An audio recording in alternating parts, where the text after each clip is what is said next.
Hello everybody, my name is Darren and welcome back to a brand new episode of Bloodborne, where today we are going to be taking on the second Jealous Dungeon. So last episode we did the first and it wasn't really that interesting, not gonna lie. But I now realize, I forgot to get the fucking echoes again. This is the thing I always forget. Which actually, please tell me this is enough. Fuck, it isn't. You've got to be kidding me.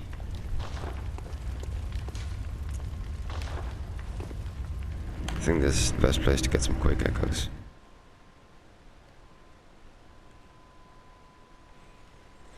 So I'm sorry, this last episode was a bit on the boring side. I was a little bit too tired to be recording. I'm not gonna lie. It's currently almost 3 AM again, but I'm way more awake this time. I don't know why.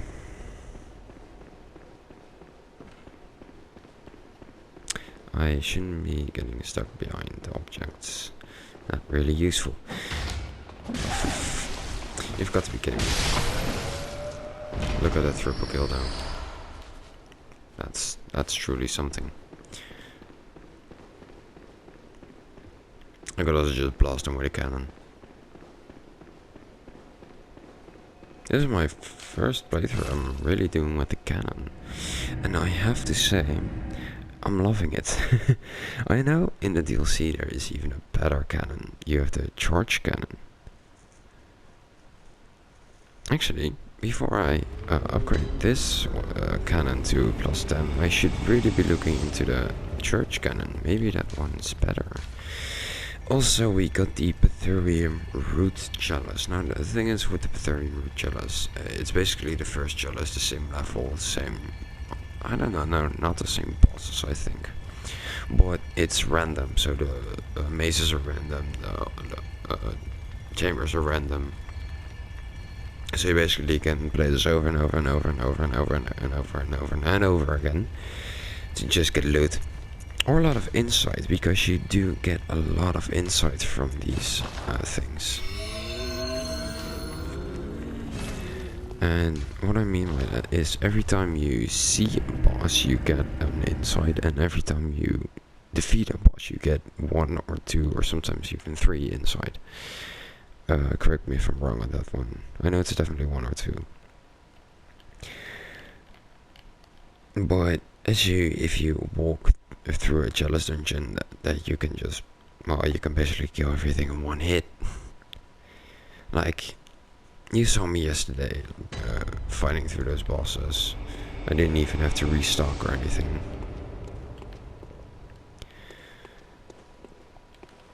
Yeah, that's basically how easy it is to get inside.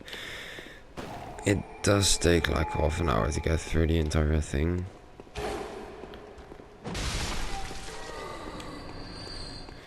But you at least get 6 insights. And if you're saving up for like a bloodstone, which is 60 inside, or a bloodstone shard, or I mean a blood rock. A blood rock is 60 inside. The bloodstone shard is 1 inside, twinstone shards 2 inside. Bloodstone chunk is 20 inside. And then the blood rock is 60.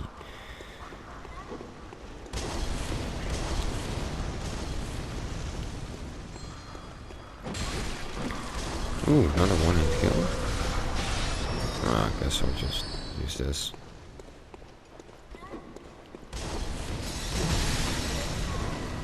No, I definitely know it's a 1-hit kill because look at this weapon. I today also showed this weapon to someone who has never played or seen Bloodborne before, and he was like, "What the fuck are you playing?"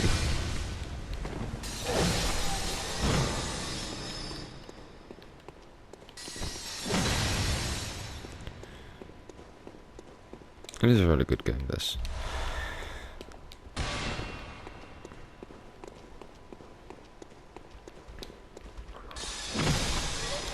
not for the casuals though. Tell me, what do you like more? If you're watching these videos, what do you like more? Casual games or hardcore games? I am definitely going for the hardcore games. Or just a point in between.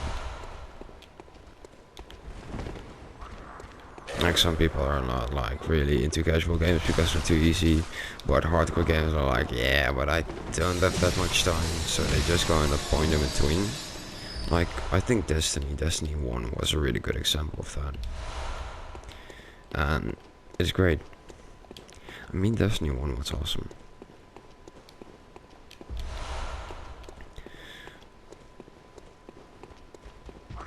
I'm also really excited for the new DLC for Destiny 2. The Shadow Keep. Now, I've been playing Destiny for a very long time. It's actually the first person shooter I ever played. So I'm going to do a playthrough of that game one day. Fuck. But we want to do something special with Destiny.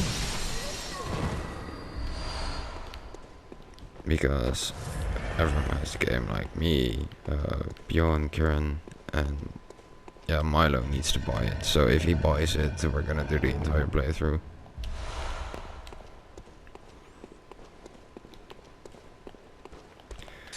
But we want to do something special with Destiny because there are also like raids and stuff, and then you need 6 people. So we'll see what would be. And also it takes around 3 hours to complete. Seeing how on PlayStation you can only record for an hour. Yeah. We basically need to cut that up in multiple episodes. Also, Jesus Christ, one episode of 3 fucking hours. Oh man, I can't do that. I kinda like watching YouTube. But 3 hours long. No, just that's too long.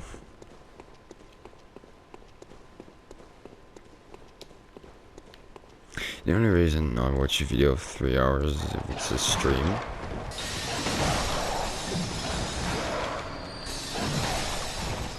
And I'll be just chilling with the stream in the background, playing another game.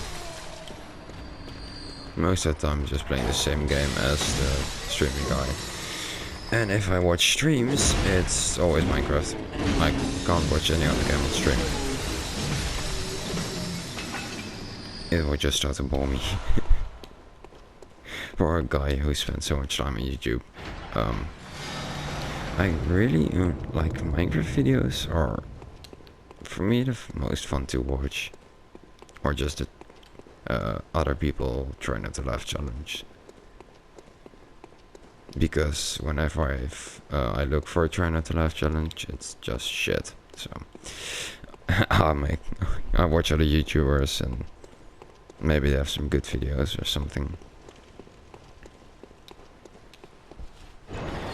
If there are any other games I would watch, it is definitely Bloodborne and Dark Souls. I am always really curious how other people play this game. I've definitely also watched some speedruns. And then Kindergarten 2 is currently also out, so fuck this boss.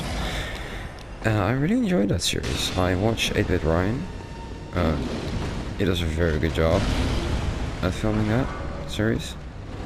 So, go check it out. But I really loved the Kindergarten game. I think it's such an amazing concept. And you can murder children! Alright, please don't sue me.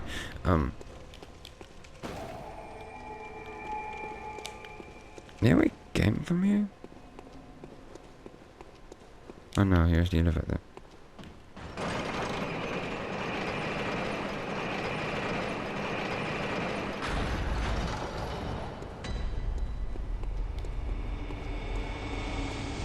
Also, last episode I've been talking about My Hero Academia, like I'm watching that show. Today, one of my friends, like some of my friends came over, we had loads of fun, blah blah blah. What? She had My Heroes Once Justice for the Switch. That is a very cool game, I have to say.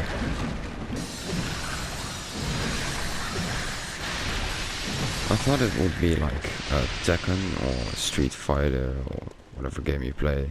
Like you have two people standing in a what's it called? The opposite of each other. Sorry, but it's actually 3D, and that surprised me. But it's a really cool gaming concept. But I will buy it on the Switch if I ever buy it.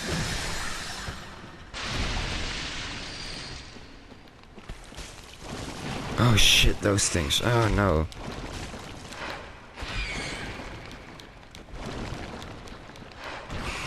Disgusting.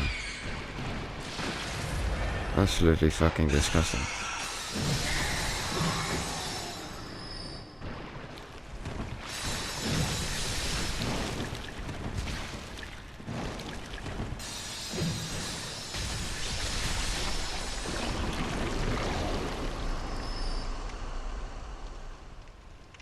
Ugh.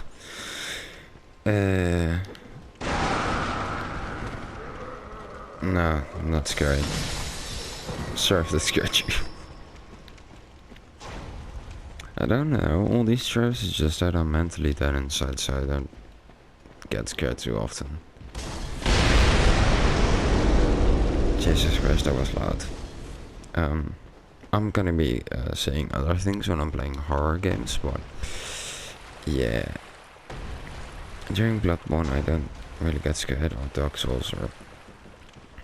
Yeah, of course, sometimes you have one of those scary moments, but no, not for me. Talk about horror games. I have Amnesia, the entire collection. But I think it's a little bit overplayed on YouTube, but I will be playing it anyways. And the other game I really want to play is Alien Isolation. For the guys that don't know Alien Isolation, well, it's basically based on the horror movie Alien, which is probably the only horror movie I watch, because I hate the rest for some reason.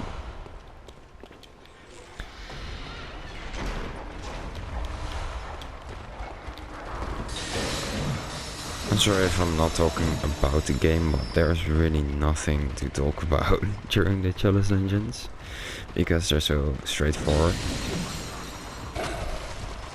There's no interesting lore here. I mean, I guess there is, but I haven't looked really into it, so I don't know, and I don't want to be selling out bullshit, because then everyone will blast me in the comments like, what the fuck are you talking about, you fucking moron? Why do you call yourself a Bloodborne pro if you don't know what you're talking about, you fucking moron? Yeah, welcome to the internet. So I won't be saying anything that isn't true. I do know that the challenge dungeon has something to do with having audience with great ones. Like, what's it? Who we fought again? Asbestos, the daughter of the cosmos. I pronounced her name wrong, I know. What, the daughter of the cosmos? She's one of those great ones.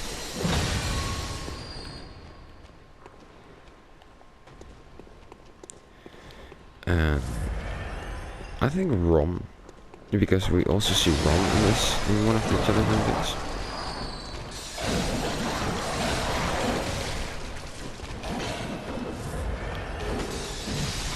Also, as you can see, this is the second one, and it is a little more powerful than the previous one.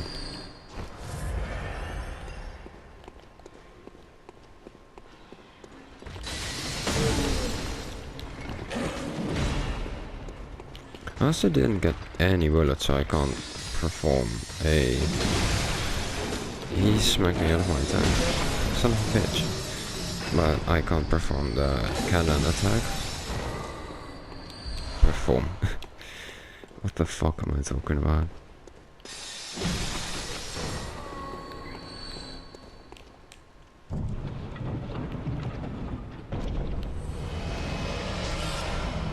And there we go. That is the second series of Chalice Dungeons. And also my least favorite. I think my favorite Chalice Dungeon are actually the Alien Lores. I really love Alien Lauren. The Alien Lauren challenges are so great. I love them. Because they really they give that feel of a so torn apart and beasts are everywhere, and it just looks awesome. And you also have these big ravines with wooden bridges, and for some reason that's always something I liked. I like just the pure look of it.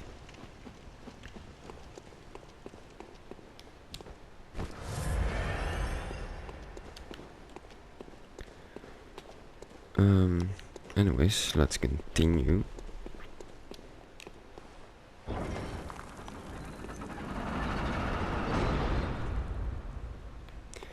Alright, should we go to the hunter stream? Nah. Maybe before I'm fighting the boss so I can use my cannon twice. But before that I don't really need to. But you have all the chalices that there are. You have the Pytherium, which we're playing now. Pytherium is probably the main saga of dungeons, because you do eventually also fight like the main chalice dungeon boss in the Pytherium, which all the other chalice dungeons help you towards, because in the Great Is you get all the loot you need for the final one, and you also get levels and all that good stuff.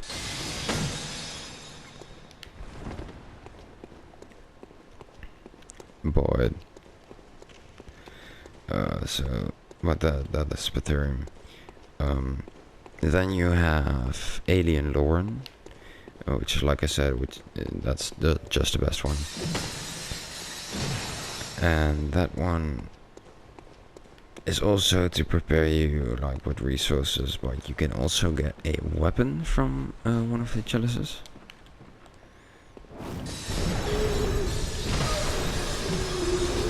Oh yeah, these guys. Oh shit. This is the first time I died in a chalice dungeon. Like, I did the rooted one a couple of times, and I thought like, this is so easy. I walked through it, like, and then these guys came along. I died immediately. So if you take, oh nice, that is really good. So if you see these guys with fireballs, take down one, run away, and then take down the other one. I think that's the most reliable strategy.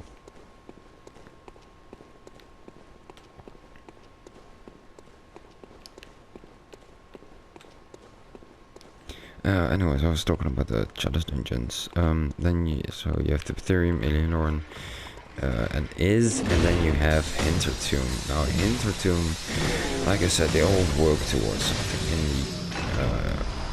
the Pytherium, you get the final boss of the game. In the Alien Lauren, you get the actually in the last one you get a Blood Rock. Same goes for the Great Is, which is only one, but there are 3 versions of that one. You have the normal one, the rooted one, and the sinister one. Now the sinister chalices are amazing. They are really focused on PvP, and PvP in this game is amazing. For some reason I really like PvP.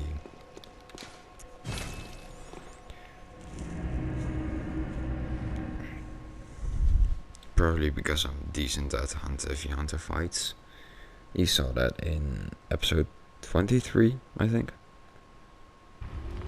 Yeah, 23. As you can see, we're all stuck to my bullets, so now I'm gonna fight the boss.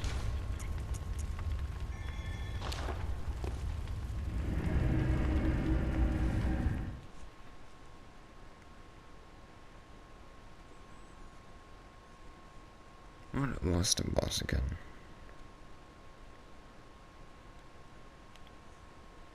Because I know they do a lot of enemies that are just normally in the game as a boss.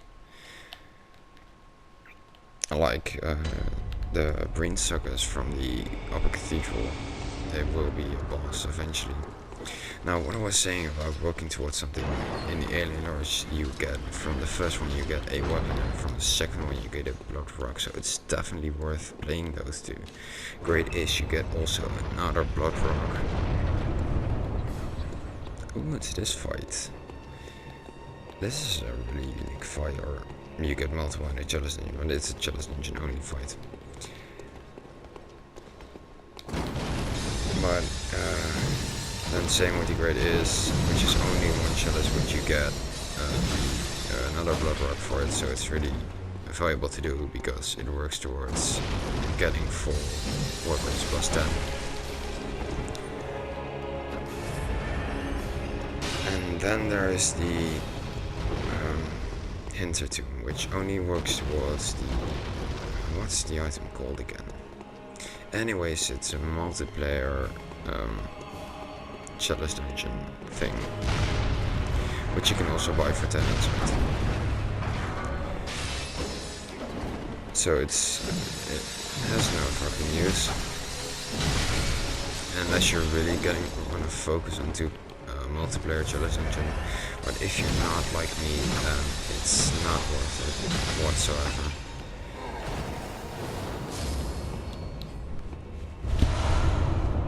Also, the chalice isn't really unique. Like, this chalice has this kind of basic feel, but it's just good to start with. And it definitely also has not, like, you definitely see it's the main chalice engines, as there are no specialties or anything, it's just a known world. And then you have like the special ones with the alien lore, which is like all broken down. And, like I said, you have these ravines and stuff. And then the Great is all almost icy. Should have called it the Great Ice Chalice. Oh, no. But Hinstone kind of has a similar look to this Chalice Dungeon. But then also it has more of a feel to the Forbidden Woods. Which, if you've seen my playthrough, I'm not really fond of. Don't get me wrong, there are still fun things to do in those Chalice Dungeons. There's this one really cool fight against two hunters.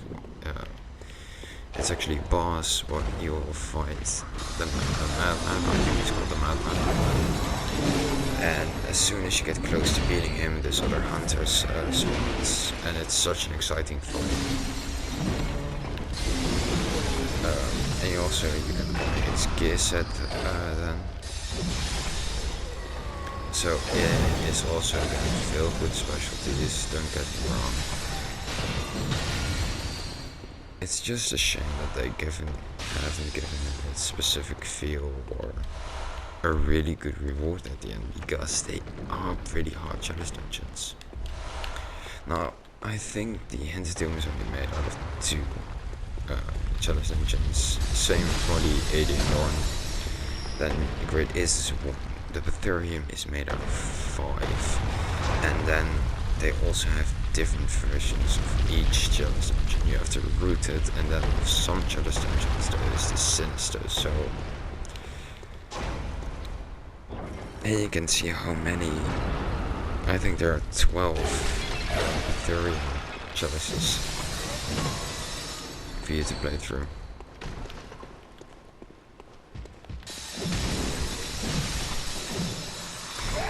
would suggest playing Cursed and Defiled multiple times. Because that challenge dungeon is the biggest nightmare of all. Your life will be cut in half. And then remember Amygdala. Yeah, you will fight him, only then stronger.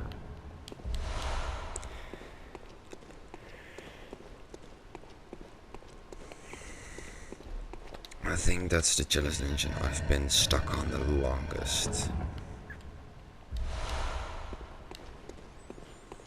Also, I just realized I have 90 insight. That's a lot.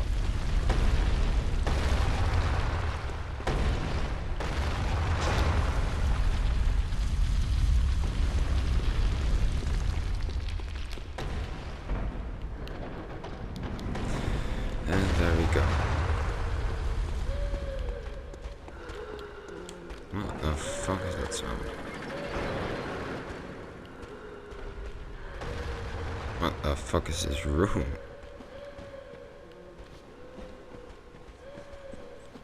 I don't remember this room.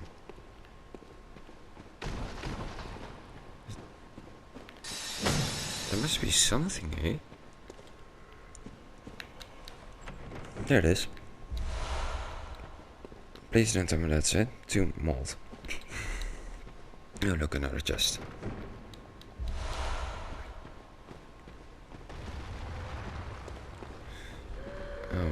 I've got some 2 mold. And these are the materials needed, I think, for the next one.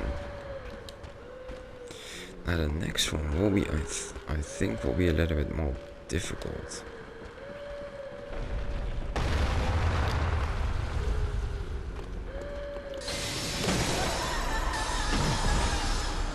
Yeah, die.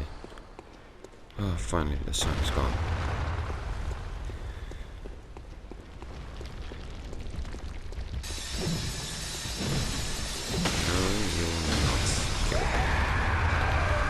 Also, if they kill you here, you will die. You won't get taken to another place. I've tried. Only to be disappointed. It's kind of logical, because... yeah, you're in a jealous dungeon. I don't actually know where this is located. Maybe it's not even a location at all.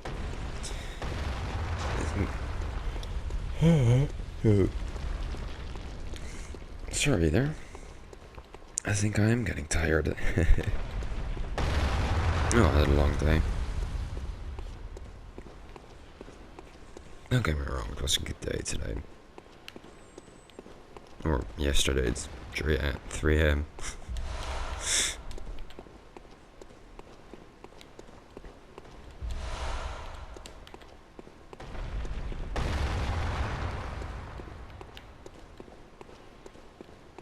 I actually like playing through the chalice dungeons on YouTube, because it's not, for the viewers, it's not as action filled as the others.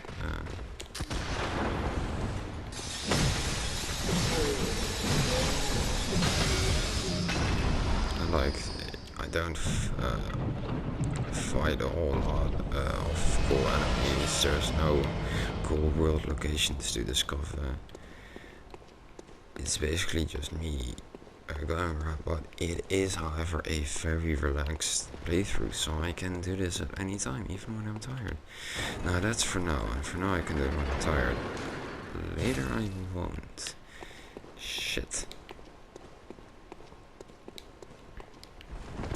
I can't. Like, try to play later chalice dungeons where you're tired. Yeah. That tired will turn into frustration really quick. I don't actually know how to get to the chest.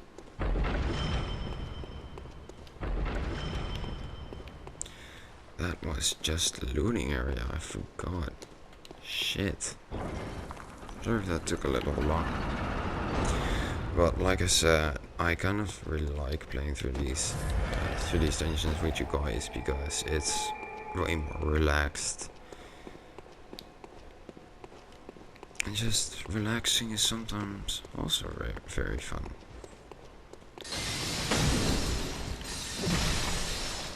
Yeah, scream all you want. It's relaxed. I'm starting to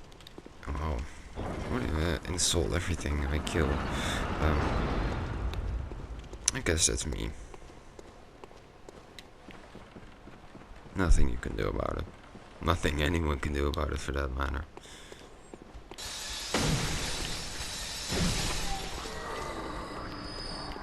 This is the chest, guys. I found the chest.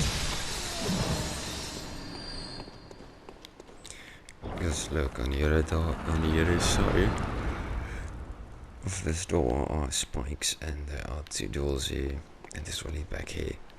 Yeah, I found it. Now, what will be inside the chest? A sage wrist.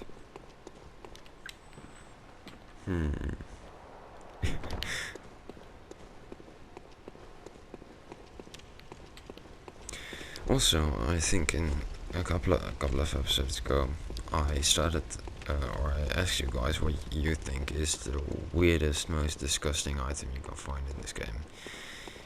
I want to revisit that discussion.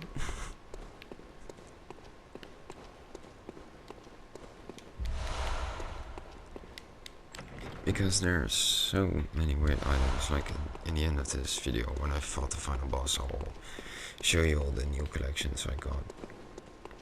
Because now we actually get the Chalice Dungeon items, and these things are weird.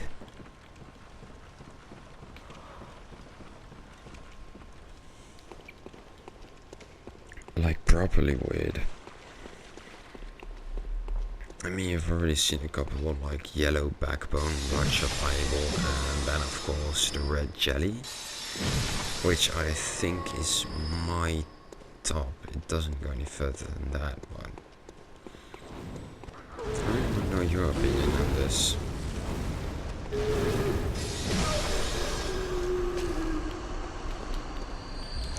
It can also be a gruesome weapon like the saw.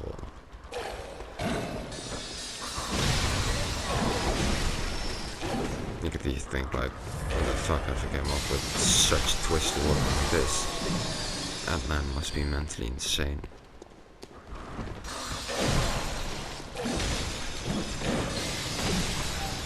If I have to choose for a twisted weapon, however, I will choose for the...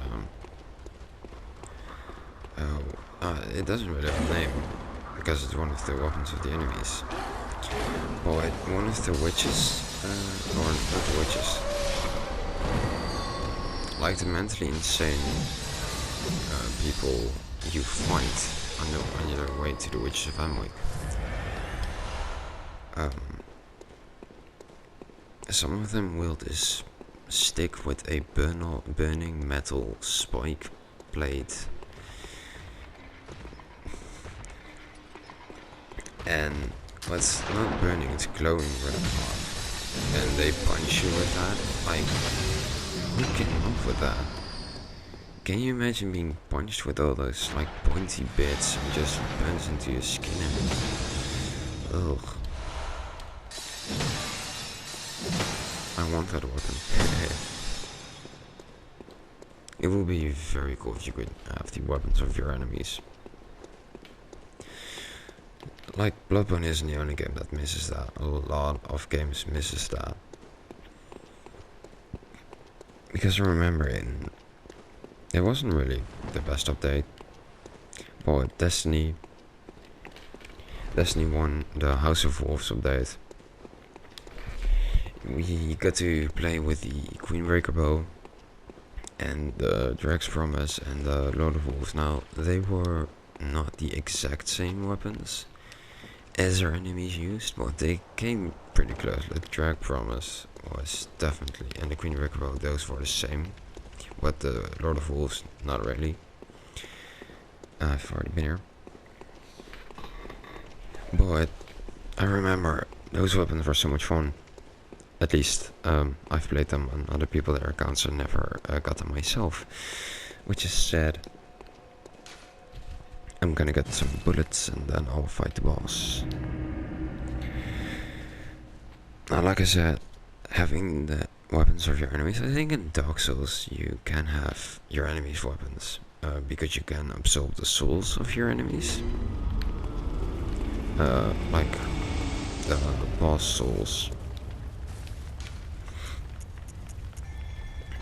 But yeah, like I said, not only Bloodborne misses that effect, a lot of games miss that. Because some of the enemies have such cool, well thought out weapons, it's such a shame that you can't use them yourself. I mean, I've played Half-Life 2, and in Half-Life 2 it's basically your weapons are your enemy's weapons. You get a crowbar in the beginning and then you punch someone to death and you take your pistol. Yeah, after this part I should stop, I'm getting too tired. Anyways, like I said, you basically punch someone to death with the crowbar and then you take his pistol, and so you continue. Eventually you get an assault rifle. Eventually in an enemy base you find a like a proper handgun. There are a couple of weapons you you find by yourself or get from one of your teammates. And I love it. It's probably why it's one of my favorite games. Because it's such a well thought out concept to use your enemy's weapons.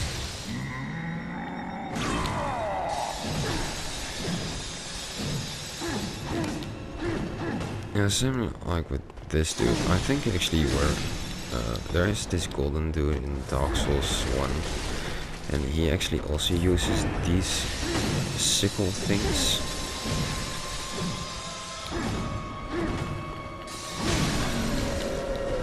I got him.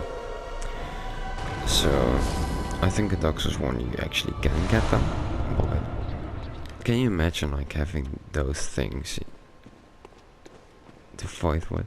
That'd be sick. But sadly you can't.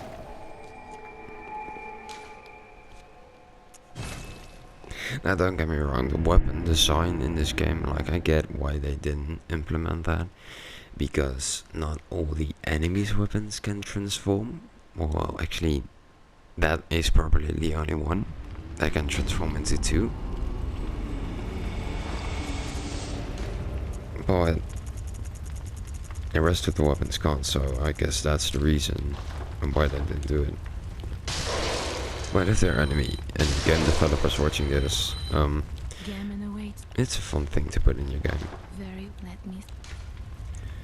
I can actually level once. Awesome.